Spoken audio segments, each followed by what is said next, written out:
Hollywood is full of secrets, and while some of these secrets are harmless fun and contribute to the entertainment industry, other Hollywood secrets can be kept for much darker reasons. Someone with a lot of secrets being exposed in Hollywood right now is Sean Combs. Combs is currently in federal custody after being arrested earlier this year when he was charged with alleged monstrous behavior.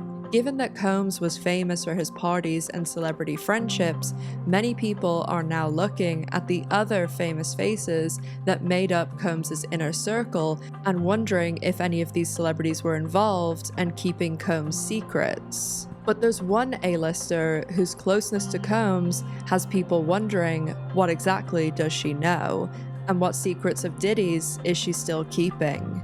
Jennifer Lopez, or to use the nickname Diddy created for her, J Lo, is someone who's been involved in many sectors of Hollywood, having launched a successful career as a dancer and then later an actor. J Lo, however, had her eyes set on becoming a singer, and instead of taking the usual path into the music industry, J Lo decided to take a different approach, choosing instead to align herself with Combs.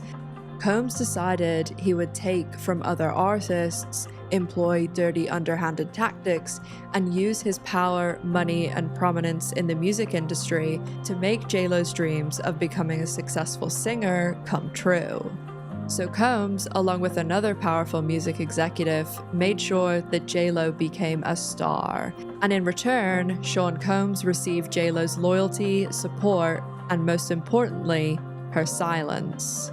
Throughout the late 90s and early 2000s, when J Lo and Combs were an item, J Lo adapted to Combs' partying lifestyle, and this went on to cause disastrous results 4 days prior to the start of the new millennium. J Lo and Combs were arrested and taken into custody in New York, not too far from where Combs is currently locked up today. This event went on to create headline after headline, and despite Combs being charged with very serious crimes, J Lo remained loyal and by his side. J Lo has stayed silent all these years about the events that transpired that night, and a lot of mystery still remains today about what really happened. These same silent tactics are being employed by J Lo in present day whenever she's confronted or asked in any way about Diddy, their relationship, what she saw, and what she knows. So that's what we're going to be talking about today: the controversial, messy, dangerous, and secret-filled relationship of Sean Combs and Jennifer Lopez. We'll be discussing the shocking and disturbing allegations surrounding their relationship, including what happened in the intervening years and why J Lo is still keeping Combs' secrets today. And while there's been some attempts to bury clips and images, we'll be looking back at many of their forgotten moments. So sit back, relax, grab a drink and a snack, and let's dive in to the dark, twisted, and secret-filled world of Sean Combs and Jennifer Lopez.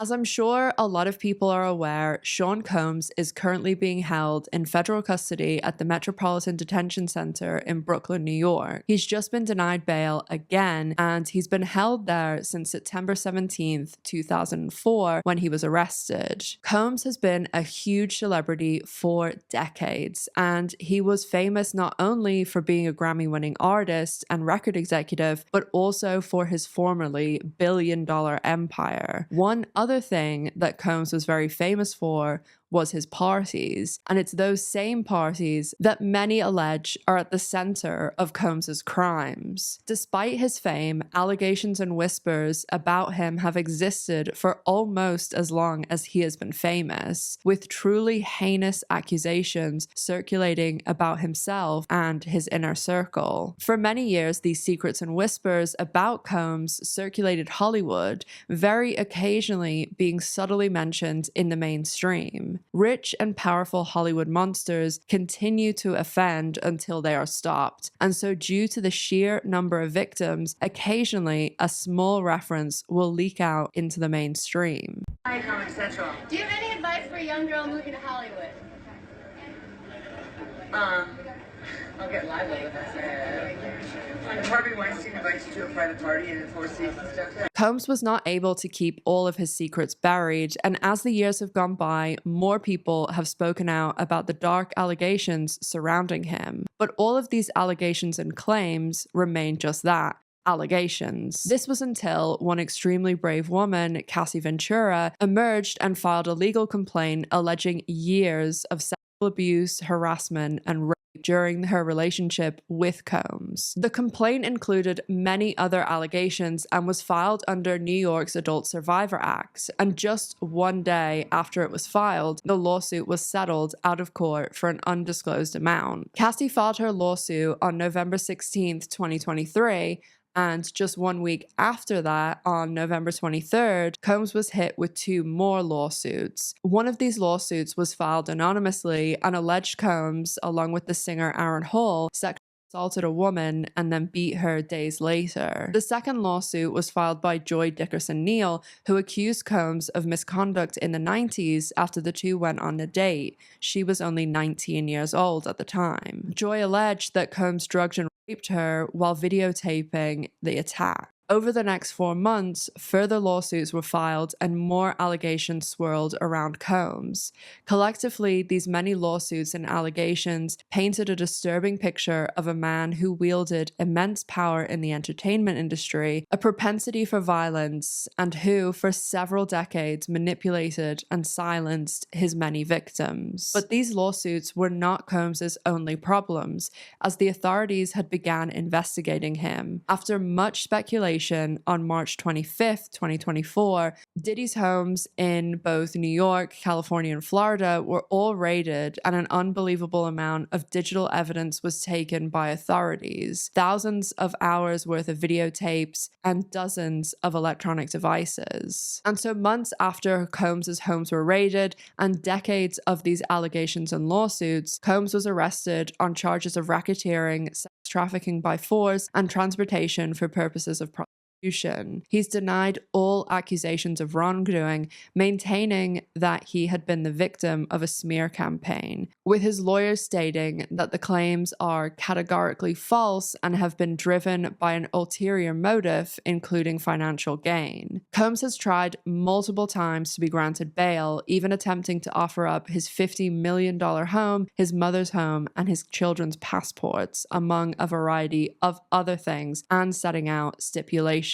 All of these were denied. As I said, Combs is currently awaiting trial in federal custody at the Metropolitan Detention Center in Brooklyn. He's actually sharing a cell with Sam Bankman-Fried, who was also formerly a billionaire, worth $25 billion, and he's the former disgraced founder of the crypto platform FTX. More and more lawsuits are being filed against Combs, and despite this, his team are applying pressure for a speedy trial, due to the fact that Combs's bail has been denied so many times. On October 10th, the judge set Combs's trial start date for May 5th, 2025. Most people, including myself, do think that this trial is very unlikely to start on May 5th and will most likely be pushed back by a few months, maybe even several months, because there is just so much evidence and information for everyone, all of the teams, to go through, including thousands and thousands of hours of videos with upwards of 100 terabytes being taken from Combs's homes. With so many horrendous allegations, it has people not only looking into Combs's past, but also looking into those people that have been closest to Combs. Just last month, I released a video about the rarely spoken about Rat Pack that Combs was heading up, along with Ashton Kutcher, Danny Masterson, and Wilder Valderrama. And when most people hear those names, especially together, not many good things come to mind. Over the course of making that video, several articles and videos began disappearing. But because I put all of my sources in a Google Doc with all of the links and it's all labeled, I then can just use the link in the Wayback Machine or whatever it is. So I still have the article, and then it looks even worse because it was there. And a lot of the time I take a screenshot to use as B-roll or put over it. And so now I have the screenshots of the original and the fact that it's been taken down, which, if anything, just draws more attention to it. And these aren't the only things that are disappearing when it comes to Combs and some other very famous faces who were extremely close to him over many years. Aside from Kutcher, one of the biggest celebrities whose name has been frequently spoken about due to their past ties to Combs is Jennifer Lopez. And not only did Jennifer Lopez date Combs for over 2 years, but she was also arrested alongside Combs and with him on the night that landed him in a court case charged with shooting a woman in the face. To give you a tiny bit of background on Jennifer Lopez, as I'm assuming most people watching this know a decent amount about J Lo. J Lo was famously or infamously was born in the Bronx, New York on July 24th, 1969. Her parents were both originally from Puerto Rico, and she has an older and a younger sister, and they were all raised very strict Catholics. Probably the earliest ever editing Ash clip, but I forgot to mention that her dad is a huge Scientologist, so that is pretty interesting too. Growing up, JLo was heavily involved in dance and in her late teens began teaching younger students, one of which was actually Kerry Washington. At 18, Jennifer left her part-time role as a secretary and left her college that she'd attended for 1 semester, New York's Bayreuth College, where she was studying business. She actually enrolled at Manhattan's Phil Black Dance Studio. Her parents were very upset by this, and not only did they make her move out of her family home, but her parents stopped speaking to her for over 8 months. In 1989, she got her first professional job dancing in a musical tour across Europe, and the following year in 1990, she was dancing on an episode of Yo MTV Raps alongside MC Hammer, who was very famous at the time. She got several other jobs across the next 2 years, and at the end of 1991, she moved to Los Angeles and filmed several episodes of the hit show In Living Color. In 1994, she began acting, and her first role was a recurring role in the TV show South Central. JLo appeared in several other TV series and films, and in 1996, she was cast in a supporting role alongside Robin Williams in the film Jack. In 1997, she got her biggest role yet, which really broke her into starring movie roles. She was cast as a titular character in the biopic Selena, and she made headlines at the time for being the first Latina actress to earn $1 million for a role. The role was also very well received, and she was even nominated for a Golden Globe. By the late 90s, JLo was very famous, but despite all of her acting roles and a career most people would kill for, she wasn't satisfied and she wanted to be in the music industry. And so in 1999, she released her debut album On the 6th. JLo had spent the prior 2 years pursuing her music, and her label, Sony Records, began a major push for her to be featured alongside other high-profile entertainers. So while she was married to her first husband, Ojani Noah, she had appeared in a music video, Been Around the World, for the rapper Sean Combs. When Combs and JLo started dating in 1999, JLo had divorced her first husband. She claims that nothing happened before the divorce, and even though she was experiencing troubles when she met Combs, that they started their relationship after her first marriage ended. And as I said, she was a big celebrity when she met Combs. She was garnering a lot of praise for all of the movies and shows, but because she wanted to be in the music industry, she, at the time of the late 90s, was solely focused on breaking into that industry. Today, Combs is probably most famous for being a business mogul. Of course, that's going to depend on who you ask, but most general audiences are probably going to think of him as many other things before a record executive or a rapper. Of course, I'm speaking about before everything that's happened with his arrest and raid of his homes and all of the lawsuits, as everyone today just thinks of one thing. In the late 90s and early 2000s, yes, Combs did have a successful career as a rapper, but it really was his reputation as a record executive and record producer that was his most famous attributes. He was being credited as discovering and then fostering the talents of people like Mary J. Blige and the Notorious B.I.G. By 1999, Combs had discovered and developed a teenage Usher as well, with Usher even infamously living with Combs when working on his self-titled debut album in 1994 and his follow-up album My Way in 1997 when Usher was only 18. Due to all of Combs' success as a developer of talent in the music industry, many alleged that J Lo was not really interested in Combs romantically and that she pursued their relationship for a more transactional purpose. J Lo herself has been quoted as saying she got the ick when she met Combs. She's also spoken about them from the beginning being incompatible, and she's gone on to talk about their relationship, which sounds much more like a business relationship rather than something that was romantic. He was larger than life, but at first I didn't like him at all.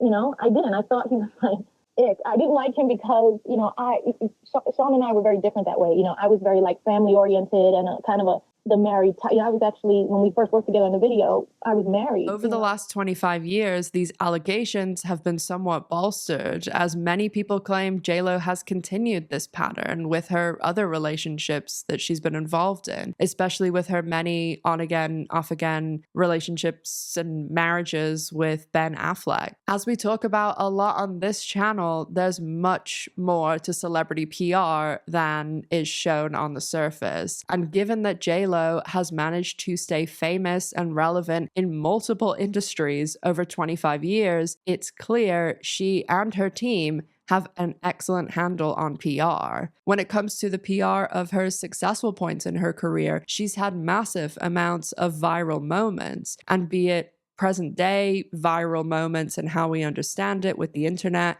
or past viral moments that are more a mixture of a simplified internet and the traditional space of magazines and tabloids. But just as she's used PR to market her positive parts of her career, she's also used it to downplay and distract from the negative sides of her career. She and her team are masters of using and releasing information and staging and crafting images and moments to distract from something she doesn't want people talking about. And we'll go into this much more when we talk about how she used and implemented this PR strategy during her relationship with Combs. So keep that at the front of your mind. When Lopez and Combs started dating, it was only a few months into their relationship that a major incident occurred. A few days after Christmas in 1999, Lopez and Combs were arrested after fleeing a shooting at a nightclub in New York City. At this time, Diddy was extremely famous, but he was also feeling pretty good after seemingly evading a lot of things that many people at the time found suspicious. And in light of today's charges against Combs,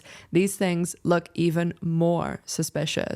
When Combs and J Lo went out on December 27th, 1999, Combs had just settled the final of 9 lawsuits against him for an event that happened in 1991, a charity basketball game that celebrities attended. He'd organized this back when he was a record executive, and strangely, this took place exactly 8 years to the day that the nightclub shooting took place. Tragically, 9 people lost their lives at this event because the doors couldn't be opened in time, and it was a massive crowd of too many people that surged through, and these people were pushed down, crushed, and asphyxiated. Combs ended up paying out the 9 families of these victims because he was found at fault for not adequately planning for the crowds, he'd not questioned any security plans, and he'd neglected to ensure the event like he was supposed to. In addition to these 9 lawsuits being settled 2 years prior in 97, Combs's client, the Notorious B.I.G., was murdered. And the year prior to that, in 96,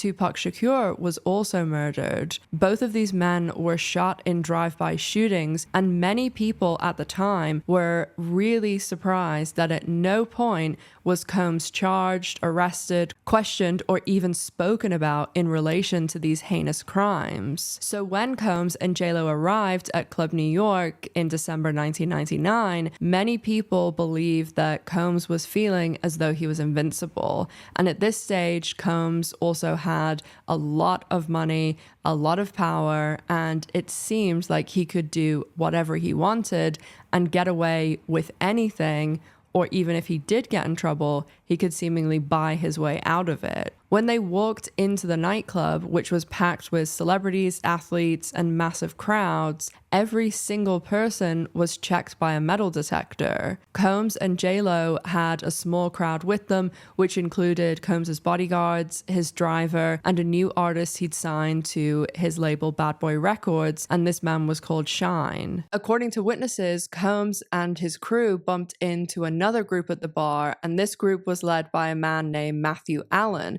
who goes by the street name Scar. After Diddy physically bumped into Scar, causing him to spill his drink, a friend of Scar's turned around and physically pushed Diddy. At this point, Combs started the whole "do you know who I am?" and the man who had pushed Combs ended up saying to him, "We've got money too," and he threw a massive stack of cash at Combs's face, and because it was a stack of cash being thrown at someone, the money went everywhere and it was 50s and 100s, so it's flowing around in the air, and all of the people that were around them surged forward trying to grab the cash. With all of the chaos, Combs and JLo ran out of the club and into Combs's Navigator, where they sped away from the scene, running through 11 red lights. They were caught by the police, and the police found a gun in the front seat of the Navigator, and Combs, JLo, and the driver were all arrested, along with the rapper Shine, who was still at the nightclub. The other group fled the scene and were not arrested.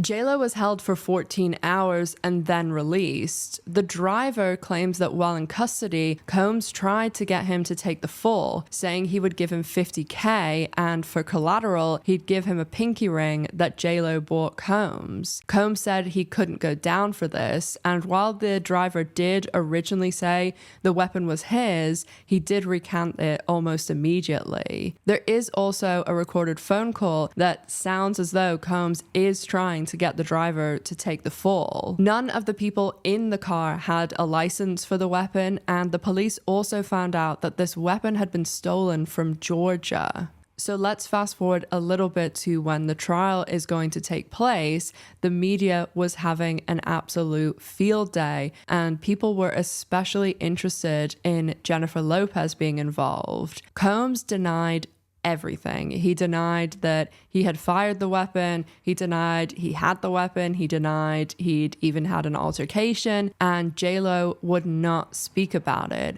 People did start asking her about it, sometimes in interviews, but she would not say anything and would try and get them to move on as fast as possible. There are a few things that I want to fill you in on, though, before we talk more about the outcome, and these things are all according to witnesses over the years and also some lawyers and law enforcement that really looked into everything that went on, and some of this stuff did actually end up coming out through the trial too. When Combs and JLo arrived at Club New York, they were the only people who did not go through a metal detector. Many people today have also brought up the statements from Cassie Ventura, who's spoken about Combs forcing her to carry weapons in her purse, and many people have speculated this is how Combs brought the gun into Club New York. One of the people who was hit in the face with a bullet has testified to the same story from day one and continues to tell the same story even to this day. The woman has stated that she saw with her own eyes Combs fire the weapon at her, and given that the woman was hit right here in the bridge of her nose and around her eye, she would have to be facing the shooter straight on, just like I am facing you right now. The woman has even offered to have fragments of the bullet taken out of her face to help with the investigation, and she did that many years ago, back when all this was originally going on, and still says that to this day, as there's still fragments left in there. When Combs and J Lo were fleeing the scene, a witness said that he saw a light, slender arm reach out of the back seat of the Navigator and throw another weapon. Along with the weapon that was found in the Navigator with 3 spent cases, this weapon was also recovered, as the person who witnessed it had the weapon thrown onto their car, so the police ended up with it. And the only person that was in the car that could match this description that the witness gave was Jennifer Lopez. J Lo stayed with Combs throughout the aftermath of the event and through the trial, and they broke up very shortly after the trial concluded. When the media frenzy was at its absolute height and the discussion was centering around J Lo, she was also, as I said, being asked about it. She appeared at the Grammys wearing an iconic green dress that was designed to get a lot of attention. I'm sure most millennials, when I've said that, can even picture that green dress because it became so well known. There was so much interest sparked from what she wore that it is the reason that Google Images exists today. Many people believe this dress was a major distraction play, and it most likely was, and it certainly worked because the dress went absolutely viral.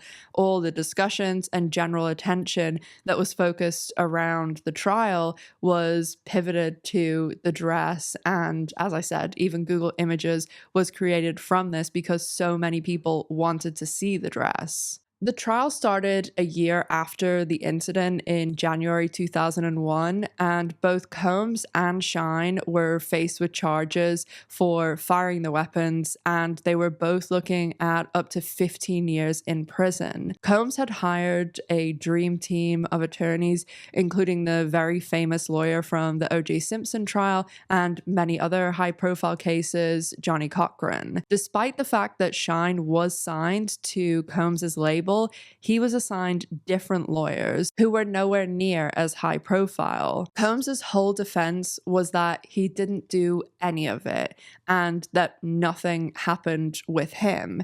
He even said that the whole altercation with Scar and his crew didn't happen. No one pushed him and no one threw any money at him. There were some reports at the time that J Lo testified, but she didn't, and she did put out a short statement saying that if Combs needed her to testify, she would. At the trial, many people testified to seeing Combs firing the weapon multiple times.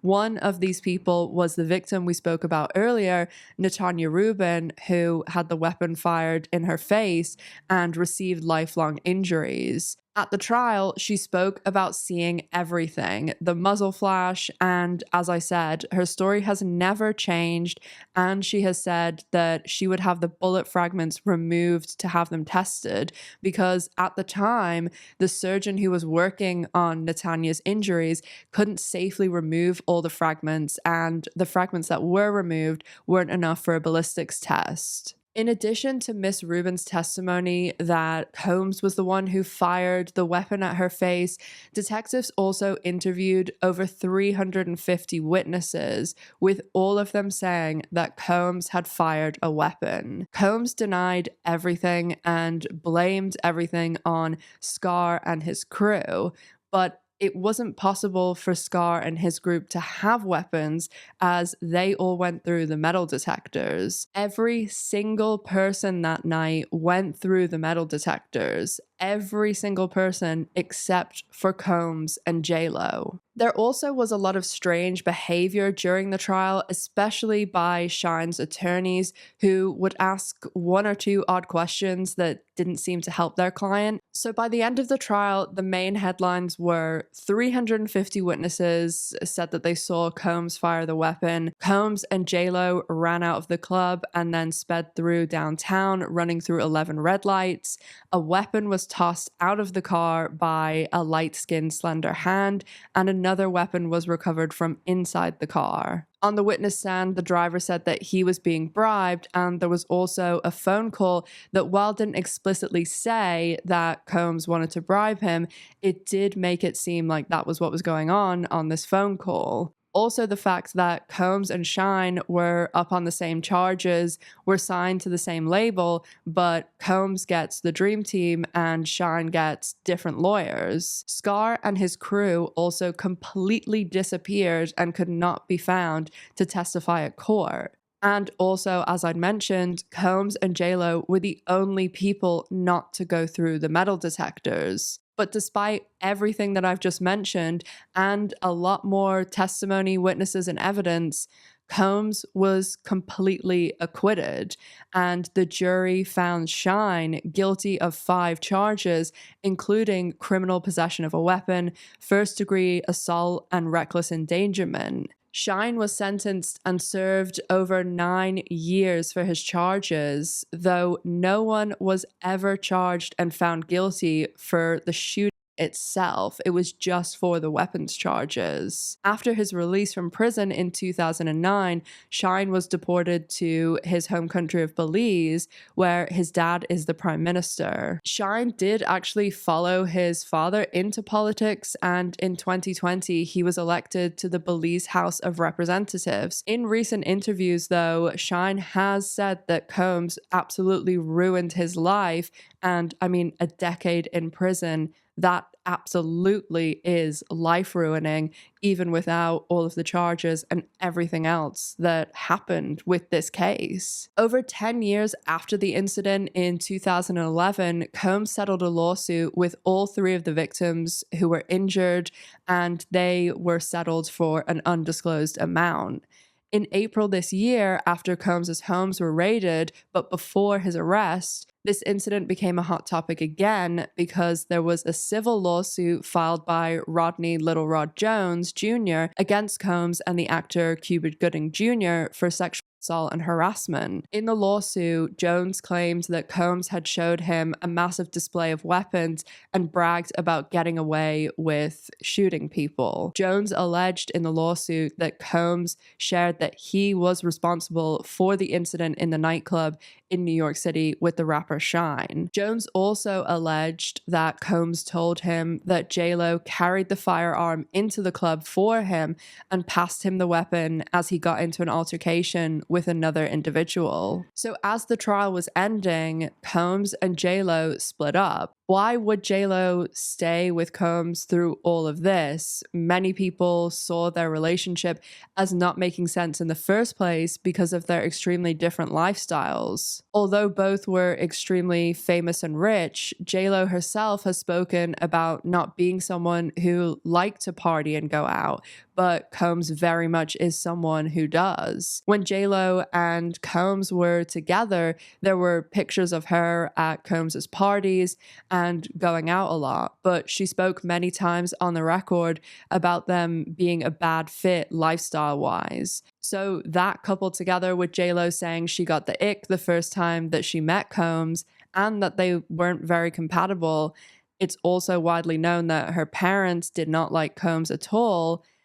All of that kind of begs the question as to why they were together. And then throwing in the fact that there was this huge incident where it was JLo's face that was on the cover of all the magazines for being involved in this incident, and it was her mugshot that was circulating. According to many people in the music industry, there's a very straightforward reason for both Diddy and JLo's relationship in the first place and why JLo stayed with him until the end of the trial and has stayed quiet all these years, as she's never told the full story about what happened and usually just completely ignores or blanks the question. Many people have alleged that the reasoning for all of these things is because through her relationship with Combs, that's how JLo was able to break into the music industry and become so successful, despite actually singing none of her songs and many of her songs actually being taken from other artists at Combs's instructions. It's been reported that, along with Combs, the other individual that was involved in propelling Jennifer Lopez into a successful artist in the music industry was a man named Tommy Mortola, who was the CEO of Sony Records whenever Jennifer Lopez was starting her music career. And Tommy Mortola is also the ex-husband of Mariah Carey. So I'm not going to go too deep on this, as this could honestly be a 2-hour video in itself. But if you'd be interested in seeing a video about J Lo, and or if this video does okay, that is something that I could possibly do sometime in the near future. So the little bit of background information that you need to know here is actually the source of a very famous meme, the Mariah Carey I don't know her meme. Ich liebe Beyoncé. Beyoncé ist fantastisch. Sängerin. Außerdem ist sie eine sehr süße Person. Und was ist mit J Lo? Die kenne ich nicht. A lot of people might know about this if they follow a lot of 2000s pop culture, but in the very early 2000s, Mariah Carey was asked in an interview in Germany what she thought about several artists. And when it came to asking her about J Lo, she simply replied, I don't know her. What do you think about people still referencing I don't know her all these years later? I still don't know her. But it wasn't until a few years later in 2008 when this clip was uploaded to YouTube that it really started to get a lot of traction and it spread like wildfire. Mariah Carey has used this phrase or derivatives of it so many times. It's basically her go-to answer when she's asked about or has to speak about Jennifer Lopez. Even in her book, she was talking about J Lo and she simply referred to her as an artist I do not know. And then there was the sabotage. After hearing my new song, using the same sample I used, Sony rushed to make a single for another female entertainer on their label, whom I don't know. She's also made a few comments about J Lo and her lip syncing over the years and talking about how she doesn't sing at all. When interviewer Vanessa Gregoriadis, she'd recently interviewed Lopez, Carey said, quote, I bet it was really intellectually stimulating. I bet you could just see the depth in her eyes. She was so soulful. There are rivalries, but I don't think she has anything to do with me. I mean, my whole thing is singing, writing songs. Yeah, and, you know, I've been doing this, you know, my whole life. Singing is first and foremost. It's a God-given talent that I'm grateful for. Her thing is something different. Mariah, who calls herself Supergirl, says she often sleeps just 3 hours a night. When told Lopez claimed to get 8, Mariah said, quote, if I had the luxury of not actually having to sing my own songs, I'd do that too. The reason that Mariah Carey has such disdain for Jennifer Lopez is because of Mariah Carey's ex-husband, Tommy Mortola.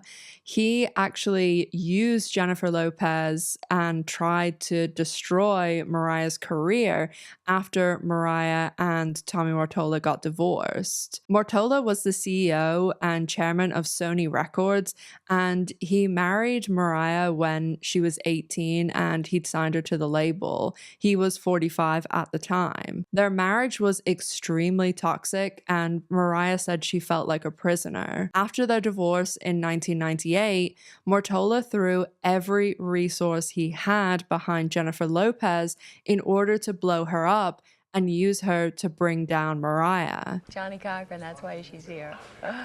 Oh my God. I have a problem when someone copies my look exactly and they're not even a real singer. Bothers me.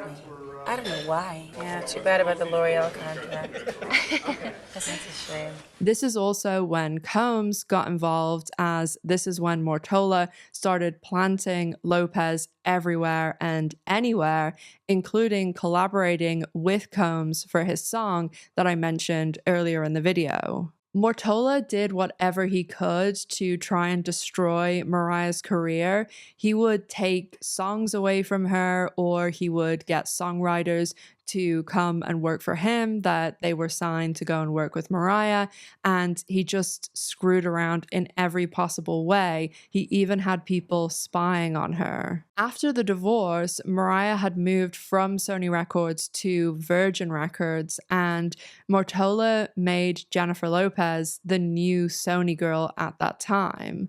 Mortola even took songs originally meant for Mariah and gave them to Jennifer Lopez, but the problem was, while J Lo was a talented dancer, she not only didn't have Mariah Carey's singing talent, but she didn't have the singing ability required to be successful in the music industry. From JLo's very first release, a lot of other singers were used to replace her song, and over the years, there have been many different artists that have actually contributed to her vocals. I've linked some really great videos down below that go into a lot more details about the music and the vocals that are used and the other artists that their vocals were used in JLo's songs. One creator is called Clarissa C and the other one is called Black Femininity TV, and they go over just very specific music things that I just do not have the knowledge or ability to be able to talk about background vocals and things like that. So I really implore you to check out those videos if you want to know more about what is really going on in a lot of Jennifer Lopez's songs. Combs was enlisted to help launch Lopez's music career and specifically demanded songs that he thought would be popular were taken away from other up-and-coming artists, and then these songs would be given to J Lo on Diddy's instructions. Again, this happened from her very first record with the song If I Had Your Love. There was a song called If I Gave Love that was written by Rodney Jerkins, and that was actually written for an artist called Shantae Moore. Diddy actually came into the studio when the song was being recorded and told Jerkins that he wanted the song If I Gave Love for Jennifer Lopez. Jerkins told him it was taken by another artist, but Combs didn't take no for an answer. He had Jerkins write a new song that is basically exactly the same with a minor word change. And even someone like me who doesn't know anything about music, I mean, I think honestly, if my cat listened to this song, she'd be able to tell you they're identical. Like, they sound identical. Daddy walked in and said, and heard my song and said, I want that song. And he was like, yeah, well, that's already taken. You know, we wrote that for Shantae and blah, blah, blah. And he was like, yeah, I want that song. So Rodney wrote really the same song. Honestly, if you hear my song, it's the same song. I really wish I could play you 2 little snippets of the songs, but anytime anything music goes into videos on YouTube, it gets claimed immediately. But also Jennifer Lopez's team is very block happy, so they can even block your video so that no one can see it. And I will a little bit later in the video talk more about what present day Jennifer Lopez is doing in regards to blocking and bots to try and silence not only criticism surrounding her, but also the discussion around her and Combs. All the stops were pulled out to make Jennifer Lopez a success when Diddy was getting involved with launching her, and her last year of being in a relationship with Diddy in 2001, J Lo was actually the first woman to ever have a #1 movie and a #1 album at the same time, being The Wedding Planner and her self-titled album, J Lo, respectively. The vast majority of Lopez's singing was sourced from other singers, and these singers, a lot of them, did not know that their vocals were being used. Many of them have spoken about this openly in interviews over the years, and some of them have referenced it on their own social media up until the present day. While there were many different women's vocals used over the years, there were 2 women who, in my opinion, really got absolutely screwed with all of this blowing Jennifer Lopez up, and that was Ashanti and Christina Milian. In between the incident at Club New York and the trial, Mariah Carey was working on her movie Glitter, and given that her ex-husband wanted to destroy her career, he wanted to sabotage Glitter as well. The main song in the movie Glitter is the song Loverboy, and this was going on the album that was basically the soundtrack to the movie, and it also was the big single for the movie. And this was at a time when singles singles coming out on CD was a really big deal. I'm sure most people who, especially like me, were teenagers during the early and mid 2000s, that you remember going on like a Saturday or something and buying CDs as singles in Sam Goody or HMV, stuff like that. This song was actually when Mortola and Combs saw an opportunity to again go after Mariah Carey. Although Mariah had already signed and agreed to use a sample of Firecracker in the song Loverboy, a month after this had all been agreed, it was stolen by Mortola, J Lo, and Combs. And then there was the sabotage. After hearing my new song using the same sample I used, Sony rushed to make a single for another female entertainer on their label, whom I don't know. They used the Firecracker sample and released it before Loverboy. At the time when Glitter was coming out, Mariah had also collaborated with Ja Rule.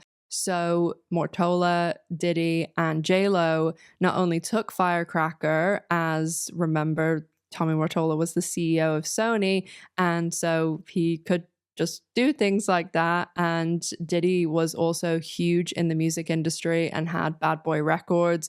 So they had all these connections and knew everyone.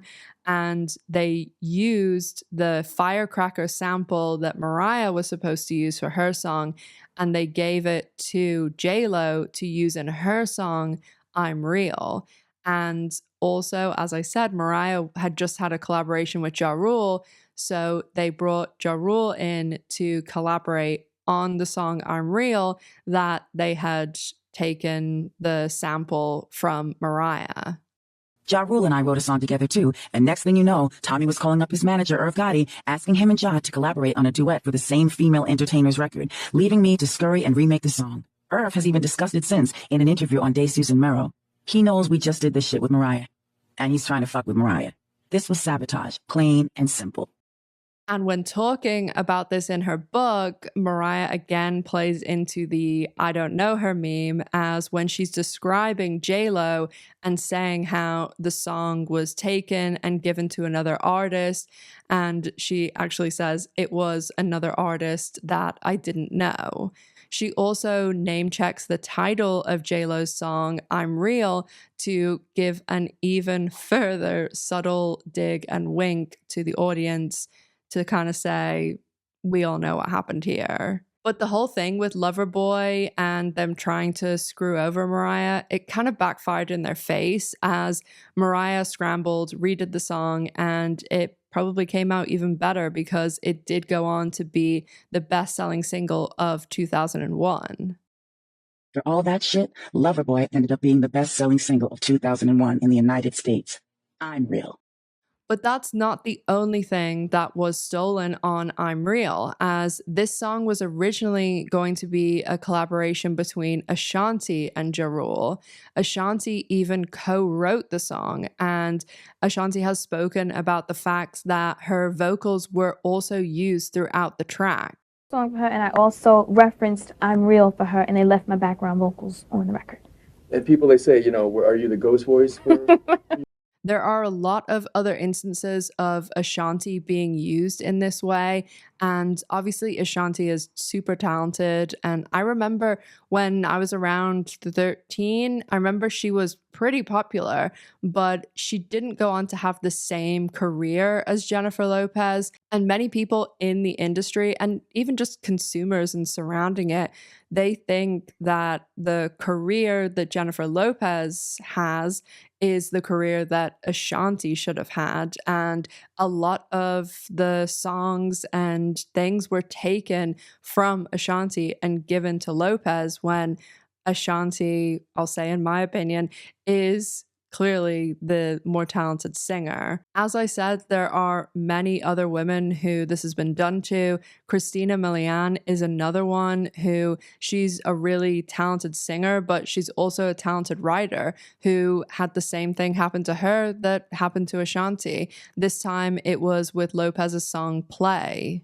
Again, just like with Ashanti, Play was written by Christina Milian, and the vast majority of Play, especially all of the chorus, is Christina Milian. That's what you hear. Both these women should have had much bigger careers than they did have, but as an aside, I am actually really excited to see Christina Milian was cast in the Dexter prequel, Dexter Original Sin. So she's in it with Sarah Michelle Gellar, Patrick Dempsey, my old co-star Christian Slater. And if anyone is from my original channel, they know that I used to cover a lot of Showtime shows, and I did cover Dexter New Blood. And I might, if it's a good show, I might do a video on my original channel about it. But I am definitely going to be covering Yellow Jackets in February when season 3 comes out. And I do plan on doing a trailer review when that comes out, probably in the next week or so. So just a little shout out, if you don't know about my original channel and you like any of those shows, I have linked it down below. So I provide all of that context to explain both how instrumental Combs was in Jennifer Lopez's music career and her becoming a success out of the gate, blowing up the way she did.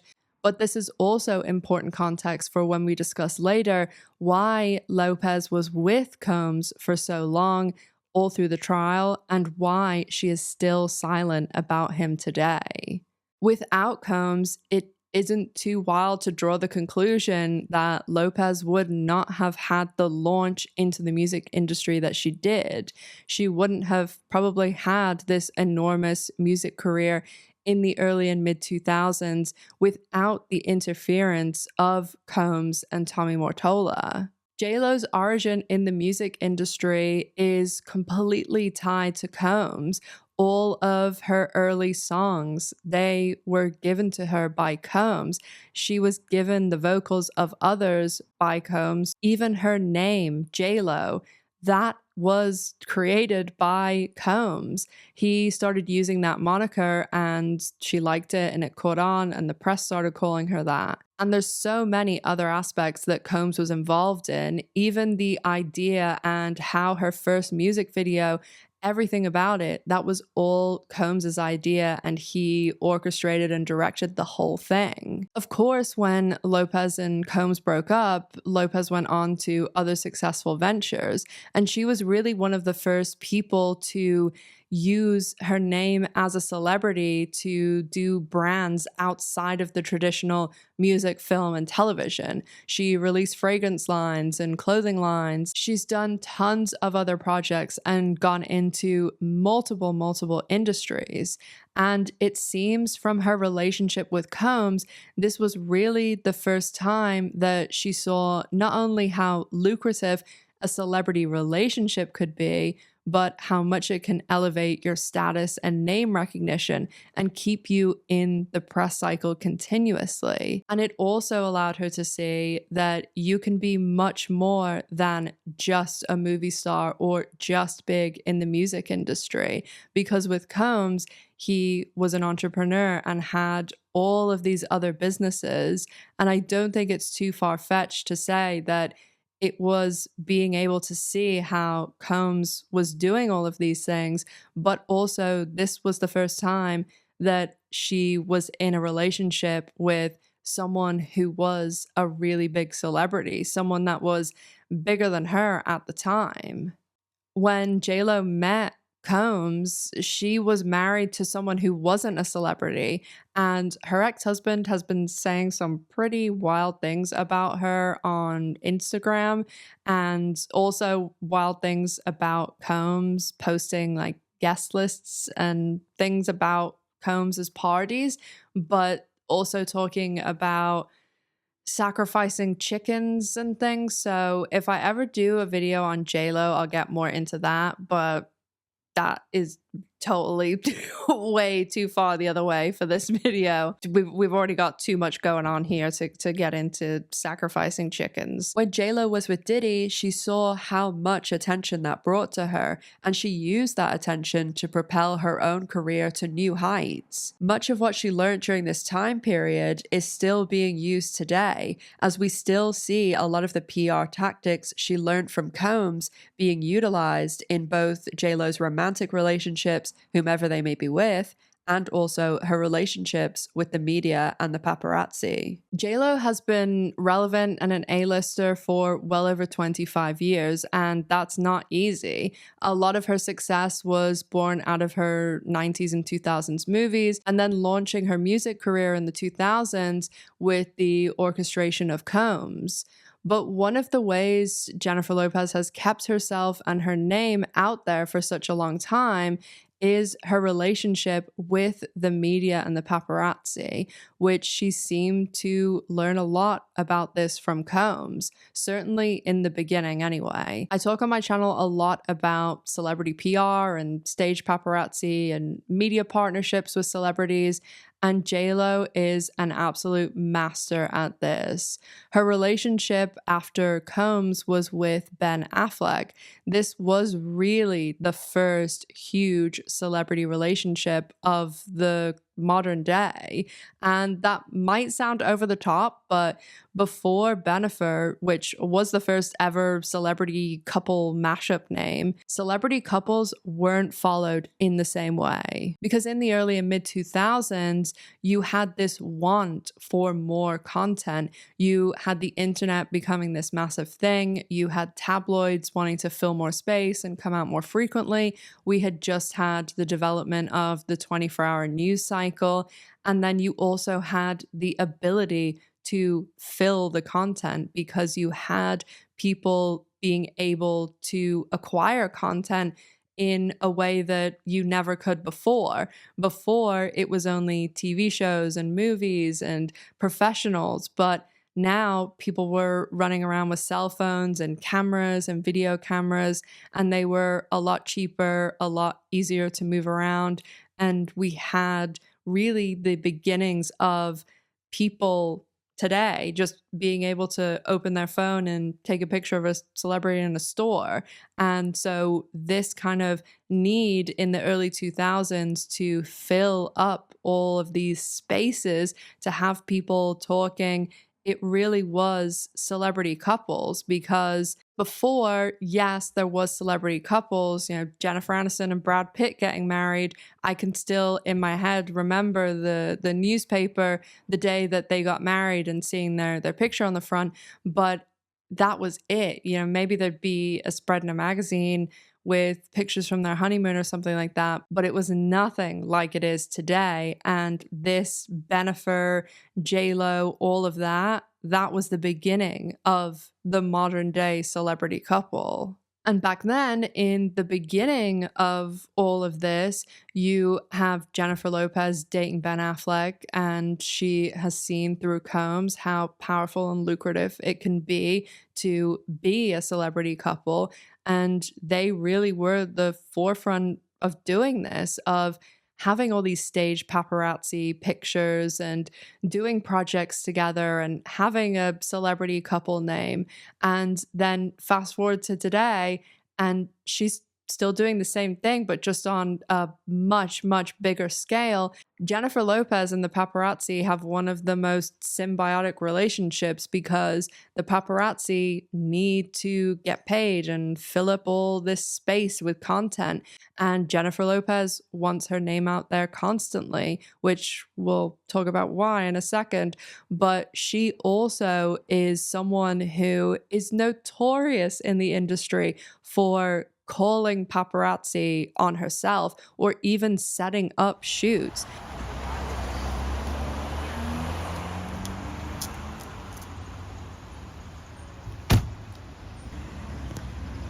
Have a good day. Yeah, you got it. Good. You'll see her saying, "Oh, I just want the paparazzi to leave me alone," but it's all orchestrated by her and her team. She has these captured moments where the paparazzi just happen to catch her in full glam styled outfit of her and Ben Affleck kissing on the side of the street at golden hour when the sun's setting behind them, and they just happen to be holding a Dunkin' Donuts with the label fully visible. And the thing is, it's not just that she's calling the paparazzi and getting her name out there. She's being paid for that because old Dunkin' Donuts is paying for it. because a celebrity of her level, they'll be cut in on the pictures the amount that she does. And also any product, especially, they are absolutely diabolical for how many Dunkin' Donuts partnerships they must have, because anything that you're seeing them holding with the name on it that's clearly visible, they are absolutely being paid for that 100%. And I cannot imagine the amount of money that Dunkin' Donuts has paid them over the years, with her and Ben Affleck constantly being seen with it. One thing that's quite obvious about how staged it all is too is the fact that you rarely, if ever, see Ben Affleck's kids in the paparazzi pictures. Once in a blue moon, and those ones are probably actual real paparazzi shots, like them actually just being caught walking down the street or something like that, or someone else, like a normal person, has just, oh, they're standing in line at Dunkin' Donuts, and not that those celebrities would ever stand in line at Dunkin' Donuts, but they're walking around New York or something and they take a picture of them, but they will never have Ben Affleck's kids in the stage pictures, because I have heard that Jennifer Garner is like, no, we're not having them in this whole staged crap, because those celebrities that you never see in paparazzi shots, they are the ones that don't bother with this nonsense. Like, yes, you will occasionally see a picture of Jennifer Garner that someone, most of the time it's going to be a normal person who's taken it and sent it to Demois or something like that, or now with so many online, or even celebrity blinds, things like that, Facebook groups. But it's a very rare nowadays that there is actual paparazzi out and about. Most paparazzi now, they're either going to places where it's known that if a celebrity goes there, they're going to get their picture taken. So many places like that celebrities know, oh, if I go here, I'm going to get photographed, especially in Los Angeles, like the Grove, for example. Hi guys, Editing Ash here. I forgot to mention one other way that we get like a lot of the paparazzi shots, or even just like exclusive pictures, is because communication is so effective and we can tell someone something in 1 second, and social media and also pictures are so valuable that can be sold, and just anybody can sell pictures to outlets and magazines, that people in certain areas of authority, I guess is the best word to use, will sell information to either fans or paparazzi. So what I mean by this is, if you worked for, say, an airline, you could sell the information that Sarah Michelle Gellar and Freddie Prinze Jr., foreshadowing for the next video, are going to be on the flight that arrives in LA tonight at 7 o'clock.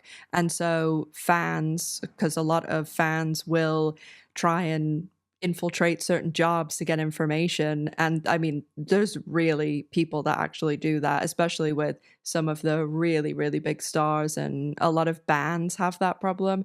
And they will also sell that information to paparazzi or use it themselves to profit from the images. But that is becoming a bigger and bigger problem. And there's so many ways that it can be done, you know, like hotel bookings, flights, and obviously there's tons of ways outside of travel as well. But this is especially becoming an issue today, especially in jobs that are very sensitive. Like imagine someone working in a bank, or, you know, what I do, working in the medical industry. It is a very, very serious thing to share medical information. And even not unknowingly, but even if you do it by accident, like actually last night I was talking about a friend that I know is taking a weight loss medication, and I had to be really careful that I didn't in any way say, when I was talking about how this person had lost weight and everyone was saying how great they looked, I was like sweating it a bit, because I was like, oh God, I don't want to accidentally say something that's gonna expose that, this person's medical information, which I'm sure they'll tell people, but it's not my place to say it, obviously. And here we are once again in another tangent. So back to Past Me. But of course, the most common way that paparazzi shots are set up today is just actually orchestrating the whole thing with the paparazzi and doing something like sending them a message saying, I'm going to be here at this time. Okay, I'll be there at this time. Like I saw that Hawk Tuah girl walking down the street and she's like, oh, good morning, TMZ, when she launched that whole crypto scam that she was doing. Stuff like that is so orchestrated. Like TMZ is not just wandering around like bumping into the Hawk Tuah girl. And some celebrities very occasionally do have a little, not like a dig, but they will make a little comment here and there. I read one recently from Freddie Prinze Jr. and Sarah Michelle Gellar, and somebody had asked them about how do you guys like live such a normal life? I think it was their 25th wedding anniversary or something like that. And they were saying, oh, you guys stay out of trouble and, you know, you seem to just have like a nice life and we never hear any crazy stuff about you. And they basically said, in so many words, basically, they obviously didn't say it exactly like this, but it pretty much was, well, yeah, we don't stage paparazzi pictures and we don't go to the places where we know the paparazzi are going to be. For this video, I did actually watch the movie that Jennifer Lopez paid $30 million herself to be made. And this film was called The Greatest Love Story Never Told.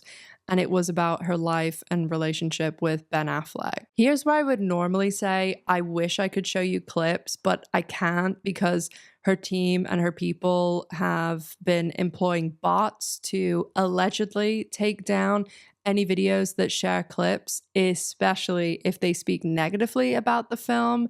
But I don't want to actually say I wish I could show you them.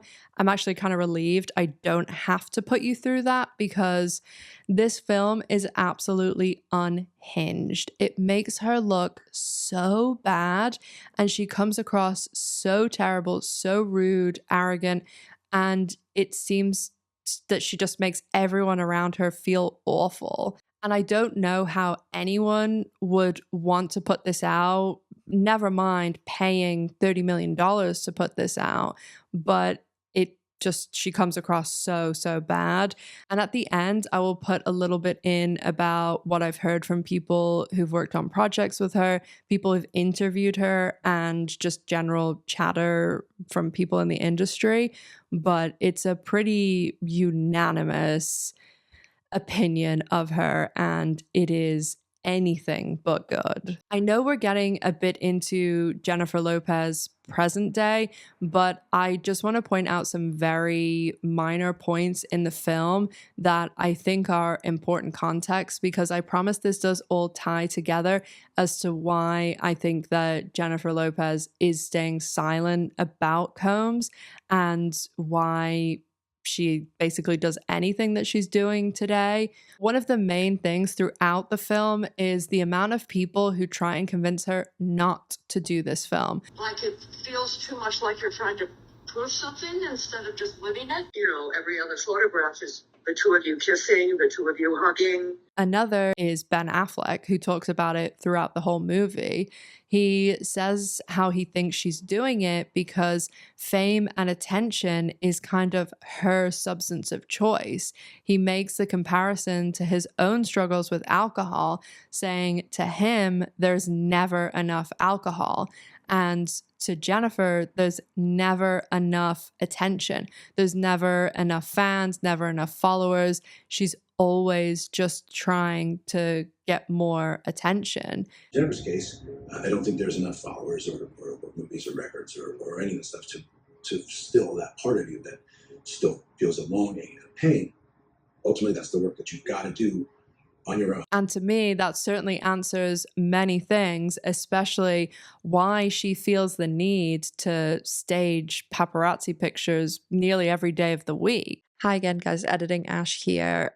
Well, this is going to be a surprising editing Ash because I'm actually jumping in to not defend Ben Affleck, because I'm not going to be doing that because we know he has his own issues and things like that. But I did just want to add a little bit more context about this documentary and then just a bit about Jennifer Lopez, hearing stuff behind the scenes, and also about Ben Affleck, because I did have like another section in here and then I heard some other stuff. So I was like, oh no, I need to put this in too. So Ben Affleck in this documentary that Jennifer Lopez made, he actually comes across very well. And she comes across like a monster, in my opinion. He actually, as I've already explained, tries to talk her out of it. He is very, very nice to her and like supportive throughout the whole thing, which obviously you hope that from your partner. But he also just seems to be treated very, very badly by her, which I'm not surprised because, as I said earlier, that's all I've ever heard about her and how she treats people. She's one of those celebrities, allegedly, from what I've heard, that doesn't let you look her in the eye. And I mean, there's a lot of celebrities like that, that they also won't speak to us normal people directly. They will always have, well, most of them will always have like a lot of people with them. And then they'll have someone that's designated to be kind of their voice and deal with other people. I've not obviously I've never seen or met Jennifer Lopez, but I've encountered other celebrities like this. And you say you're a server in a restaurant, you'll literally be standing in front of them 2 feet away and asking them, well, what would you like to have? And they won't look at you. They will act like you're not there. And then someone else will be like, oh, she'll have the steak. And then, oh, how would you like that cooked? Oh, she'd like it medium. And it's so weird. It's so weird. But I have heard that that is very much in line with her, and especially to staff and servers and store employees, people like that are doing their job, she treats them very poorly. I have heard that especially drivers and anybody that she's having to encounter that's like not part of her staff, like if she uses a car service or something, that she will raise absolute hell if these people look at her, speak to her, anything. And I have also heard a lot about her and tipping, because Ben Affleck, I did mention in another video, maybe I didn't actually name him, but he is very involved in poker and he played a lot in the celebrity poker games that I've talked about in other videos. And one thing about him that I will say that he has going for, I mean, obviously he's like, very talented director and things. But one thing I always really, if I hear this about a celebrity, it puts them in my good books for this specific thing anyway, that he is a really, really good tipper and he is so nice to anyone that I've ever spoken to who's encountered him in any sort of like poker game, or if they're serving him drinks or they're the actual dealer and things. He is really, really nice and he tips huge. And I've actually heard that when Jennifer Lopez would very occasionally go with him, that, a lot of the time with poker, you'll say, you win a hand or something, you'll throw the dealer like a chip. So say, just for example, I win a hand of $1,000. Like some people, would throw like 100 or something to the dealer. And Ben Affleck's obviously playing with way, way more than that. And I have heard that he will, as usual, tip people very highly.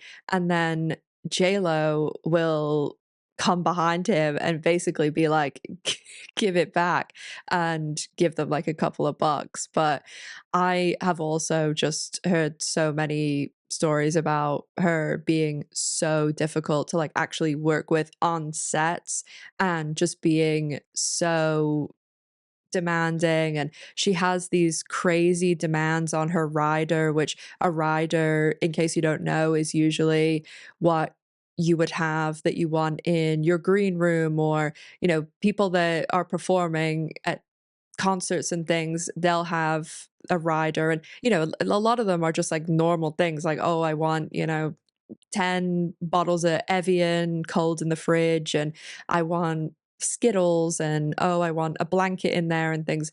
So some of them will literally put things like, I want a pair of AirPod Maxes blue, and they will really push their luck sometimes, but some of them get crazy. And I've heard she's like that with asking for really, really, really expensive cosmetics and even things that most people would use several times, or that there is, you know, say a bottle of like moisturizer or something that she never wants to like use the same bottle again and stuff. Most of the stories are just a long, long list of her being allegedly, in my opinion, from what I've heard, very, very difficult, demanding, and just not a nice or kind person in any way. And I especially have not very good feelings towards what she's doing with her kids now and like putting them into a lot of these staged paparazzi things. And I've also seen that she has now been roping the kids into stuff like Entertainment Tonight with them sitting in bed doing homework and things. And I even saw one of the kids had like a school polo on that you could see where the kid went to school, which I just thought was insane. But everybody knows my feelings about kids and content and stuff like that. But JLo, a long, long list of being difficult, and I don't think that's probably shocking information to anyone at all. But back to past me. And I think Ben Affleck perfectly summed up why nothing seems ever to be enough for JLo, why she is staging paparazzi pictures seemingly every day of the week when she has all this insane success. Because to normal people like you and me, I look at Jennifer Lopez and so many other celebrities and think, why are you fucking bothering? Like, why are you calling paparazzi, or why are you releasing a 17th fragrance? Go and fuck off and enjoy your money and go on vacation, or, you know, do whatever. It just is so, I mean, I even think that about some YouTubers, because they will do sponsorships for such scammy things. And the YouTubers I'm talking about are the really successful ones who are rewarding their loyal audience who got them where they are by pushing these terrible products on them or even harmful services. And this can also be applied to billionaires, to pretty much any industry where you see these people that have astronomical fortunes and success, and still it's not enough. I mean, did Jennifer Lopez really need to put out a $30 million movie for more attention? No, but these people are never satisfied with what they have. Even if they have more money than they could ever spend in a lifetime, they still will want more, and they don't care how they get it. And what's even more bizarre about this is that Jennifer Lopez, she wants everyone to have this perfect image of her and her to be this huge A-lister and massive success, and everybody to have this good image of her. But she doesn't put that into action with actual human beings in front of her, because there is no one that has a worse reputation in the industry than Jennifer Lopez. I talk a lot on my channel about behind the scenes and PR tactics and stage paparazzi stuff, and everyone that I have ever spoken to about Jennifer Lopez, and I mean people that would be interviewing her, like famous people that you would know, even in those situations, she is just rude as hell. And even in her own movie that she made and paid for, you can see this on display. She treats people like absolute garbage, and she is definitely not a girl's girl, because all she does is trash other actresses, other singers. There's so many that you can find these awful quotes. Like Penelope Cruz is someone that she's gone after a lot. And that's all in combination with her willing to take talent from people like Ashanti and Christina Milian and the scores of other singers and songwriters whose hard work was extracted and given to Jennifer Lopez to benefit from. I'm still Jenny from the block. So we now know that despite not having the vocal talent needed to be a huge star in the music industry, Jennifer Lopez got her star and was pretty much propelled into success by Tommy Mottola and Sean Combs. And when she was in her relationship with Combs, she saw how beneficial a celebrity relationship could be. As I said in the beginning, it's hard to see why J Lo and Diddy got together in the first place and how they stayed together for 3 years, especially because most people think that their relationship was much more business focused than a loving romantic relationship. When she was with Diddy, it wasn't just her music that took off, but she also became this huge figure in pop culture. From the beginning, when she was with him, she wanted to lean into this more cool side of music, and she loved playing into her persona and character of Jenny from the block and dating someone who was at the top of the music industry and representing many huge stars in the hip-hop scene where J Lo seemingly wanted to be. This is something further cemented by what J Lo told Vanity Fair when talking about her past relationship with Combs. She said, "It wasn't a great time in my life. It was scary. And we broke up many times before that and got back together and broke up again, and nobody knew about it. It was very tempestuous. Towards the end, it was emotionally exhausting. It was a good thing that I was young." So Lopez's career and success in the music industry seems like the clear motivation for their relationship. But if the relationship was more business focused and Lopez wasn't happy in the relationship, based on everything she said from after they broke up, why did she stay for 3 years? Obviously, we'll never know for sure, but she stayed with him just until the end of the trial after everything that happened in Club New York, like exactly to the end of the trial. In the beginning, it certainly seems as though it was Lopez who was using Combs for PR purposes and to garner attention. But by the time everything happened with the incident in New York, it seems as though then Combs was using Lopez for PR to garner attention and to distract from what was going on with the trial. Look at what we talked about with Lopez at the Grammys and the green dress. She was there with Combs.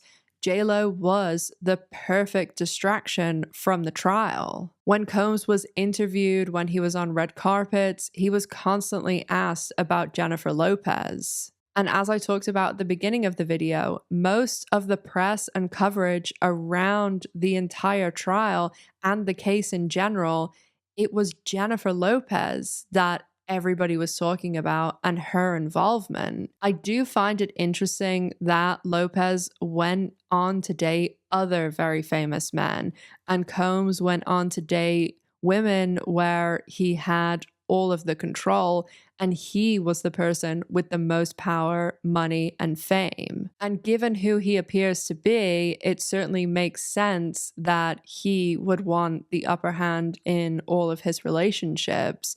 I can't help but think that everything in his relationship with Lopez, while at the time when going through the trial, was probably a good thing because he could go to the Grammys and everybody wanted to talk about the dress, and afterwards everyone was talking about it and they weren't focusing on the trial.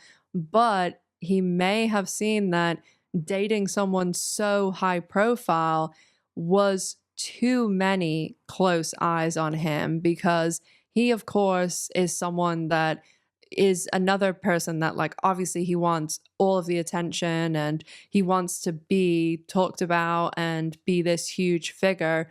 But with people like Jennifer Lopez, who's pulling in paparazzi and all of these things, it's a different kind of eye on you, and more someone's always watching, someone's going through your trash, someone's in the bushes with a camera. So I think that with Jennifer Lopez, he might have seen, oh, she does like to call the paparazzi. She does like to be at all of these things and allow people this more close up look. Whereas I think Combs is someone who wants to be admired from afar, like everybody looking up at him. But J Lo, she wants people up close adoring her. So that is just more my own thought, that it could just be completely nothing to do with them thinking those things. They could have just gotten into the relationships they got into.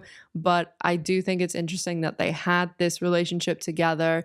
It spawned her career, and then she went on to have very famous relationships, Ben Affleck, Mark Anthony, and then on his side, he was dating, yes, women that were talented singers, but I'm sure he never wanted them to get super famous either, because they all had to be under his control. So I do think that is an interesting aspect to look at, given that there's been 25 years almost between their relationship and present day. It's not hard to imagine that there is a lot more that Jennifer Lopez allegedly knows and has allegedly seen. They were together for 3 years, and I'm sure everyone has seen the pictures of Jennifer Lopez at Combs's parties that are even more concerning with the charges and allegations Combs is facing. Many people believe that JLo's silence around Combs is because he has extremely damaging information on her, which certainly could be true, especially based on what is alleged in Little Rod's case of Lopez allegedly carrying the weapon for Combs into Club New York that night. But as we've discussed, there's a lot more to Combs and Lopez's relationship. Combs did a lot of things to help launch her career and heavily influenced it. He helped her become a success in the music industry.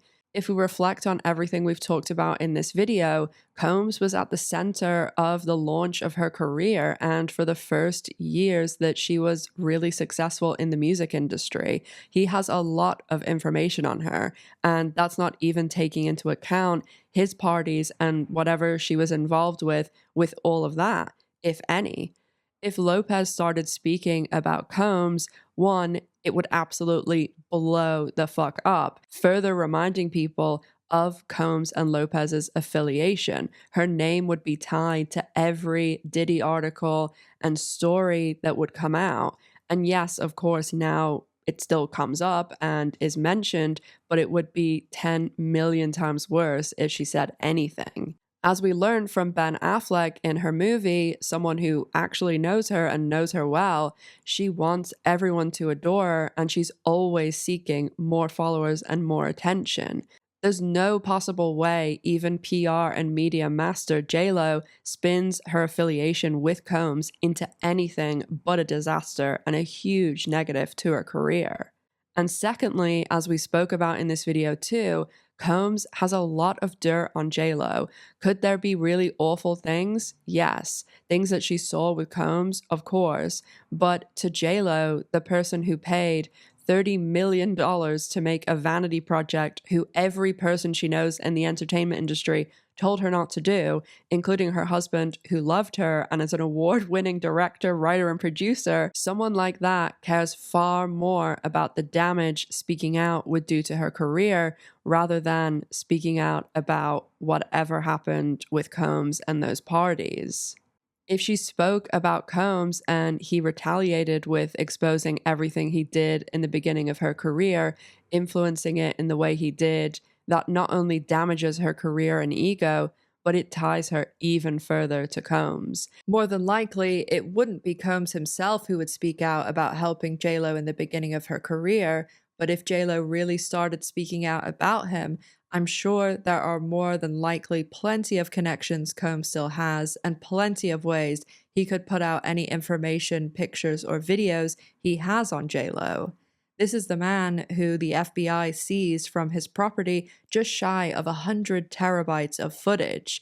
To put that into context, it of course depends on the type of footage, the type of editing that's been done and the quality of the footage, but a rough estimate is that 100 terabytes of video is about 400,000 hours of footage.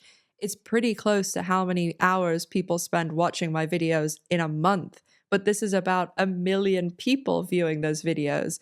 4,000 hours is about 45 years of video. I don't think it's far-fetched to say in 3 years that they were together, JLo was more than likely recorded, especially considering how much footage Combs has. He more than likely was recording everything in every room, in every house, and elsewhere. And I'm sure, even though they dated a long time ago, I'd be surprised if Combs didn't know the best way to attack Lopez is to take a shot at her ego. So who knows what's been said between them in the intervening years. And with all of that being said, it's why I'd be really surprised if JLo ever spoke a word about Sean Combs and his alleged crimes. Guys, don't lean on the mat. Don't lean. She'll sign. Don't lean. She'll sign. Don't lean. While I've been making this video, actually, another celebrity was actually named in regards to the lawsuits against Combs, the first big name to be named. A woman filed a lawsuit against Combs for an alleged rape back in 2000 at the after party of the VMAs. The woman stated in the lawsuit that she was raped by Combs and another male celebrity, with a third celebrity, a woman who was there and witnessed everything but did not participate or help in any way. After months of speculation, the other male celebrity was revealed to be Jay-Z, and the female celebrity still has not been named. Jay-Z and Combs have been extremely close friends for decades, and Jay-Z, too, is another celebrity that has had a lot of whispers about him and his behavior for his entire career. Jay-Z immediately responded and attacked the lawyer, Tony Busby, who is working on behalf of the alleged victim who accused Jay-Z and Diddy, but also is working on behalf of over 100 victims, allegedly, of Combs. Hi guys, Editing Ash here, just jumping in really quick to say that I found these pictures actually from the VMAs that night, and it's an after party, and they're obviously just pictures, so it's an interpretation of what I think it looks like's going on, but it looks like Jennifer Lopez and Diddy are having an argument, and you can see like a lot of the people in these pictures, like Jay-Z is there, Diddy, J Lo, and I did just want to point it out because I have showed it on the screen like a few minutes ago, and obviously without me saying this is from the VMAs, you wouldn't know it's from that night, but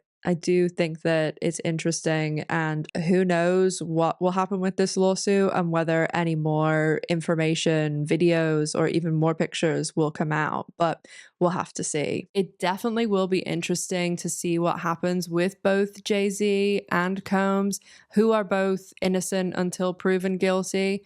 And it also will be interesting to see whether the name of the female celebrity ever comes out, because most people put together the timeline that Jennifer Lopez was dating Combs in 2000, and so many people have speculated that the unnamed woman was Jennifer Lopez. But there's nothing additional that points to that. It's just merely the fact that Jennifer Lopez was dating Combs in 2000 when this is alleged to have happened. Jay-Z is another person that might make a good video, given that he and Combs were so close for so long, and there's a lot to discuss there. A Jennifer Lopez deep dive is also a possibility. As I said, there's a lot more to discuss there about her and Ben Affleck and their relationship with the paparazzi. If you made it to the end of the video, thank you so much for watching. Leave MVP below so I can personally thank you. And just so you know, I have a lot of really good topics covered for 2025. Also, I know this video was a bit shorter, even though it's still like over an hour. But I had like a chunk of videos of like 5 of them that were 2.5 hours. So just want to keep things a little bit fresh.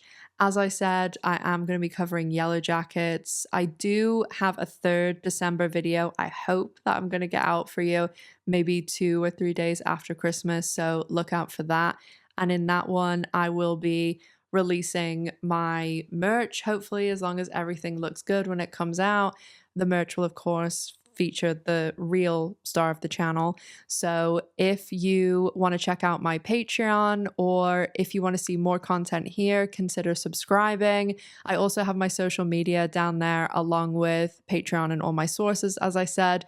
So thank you again so much for watching. And if I don't see you before Christmas, have a great Christmas. Happy Christmas. I'll see you before New Year though. So thank you so much as always for watching. And as always, make sure to stay safe, take care of yourselves, and I'll see you in the next one. Bye, guys.